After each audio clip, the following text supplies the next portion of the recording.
YCP హయాంలో తిరుమల శ్రీవారి లడ్డూ తయారీలో నెయ్యి పేరుతో ప్రమాదకరమైన రసాయనాలు వాడారని టీటీడీ చైర్మన్ బీఆర్ నాయుడు తెలిపారు. క్రైస్తవులైన గత ప్రభుత్వ పెద్దలు హిందువుల ప్రాణాలతో జలకాటమాడారని తీవ్రంగా విమర్శించారు. కూటమి ప్రభుత్వం వచ్చాకే కల్తీ నెయ్యి వ్యవహారం బయటపడిందని, లేకపోతే ఇంకా కొనసాగేదని వ్యాఖ్యానించారు. సిట్ విచారణలో ఏమీ తేలలేదంటూ వైసీపీ నాయకులు చెప్పుకోవడం సిగ్గుచేటని ఆక్షేపించారు. సిట్ నివేదికలో కొన్ని లోటుపాట్లు ఉన్నాయని బీఆర్ నాయుడు ఆరోపించారు.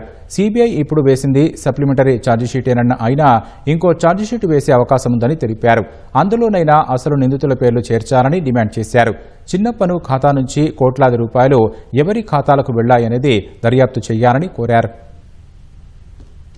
మొన్న వేసింది సప్లిమెంటరీ ఛార్జ్ షీట్ మాత్రమే, ఇంకా సప్లిమెంటరీ ఛార్జ్ షీట్ వేసే అవకాశం ఉంది. ఆ చిన్నప్ప ఎవరైతే పిఏ ఉన్నాడో ఆయన అకౌంట్ లోకి కోట్ల రూపాయలు వచ్చినాయి. అక్కడి నుంచి ఎక్కడికి పోయింది? సిబిఐ ఛార్జ్ షీట్ లో లేదు. నేను సూటిగా అడుగుతున్నాను సిబిఐని, అది ఎందుకు మీరు దర్యాప్తు చేయలేదు? దాని వెనుకున్నటువంటి పెద్దోళ్ళు ఎవరైతే ఉన్నారో వాళ్ళని ఎందుకు బయట పెట్టలేదు? నెక్స్ట్ ఛార్జ్ షీట్ లో అన్నా, సప్లిమెంటరీ ఛార్జ్ షీట్ లో అన్నా ఎవరైతే దీనికి బాధితులు ఉన్నారో ఎంత పెద్దోళ్ళు అయినా సరే వాళ్ళందరినీ కూడా వెలికి తీయాలని చెప్పేసి తిరుమల తిరుపతి దేవస్థానం నుంచి నేను డిమాండ్ చేస్తున్నాను.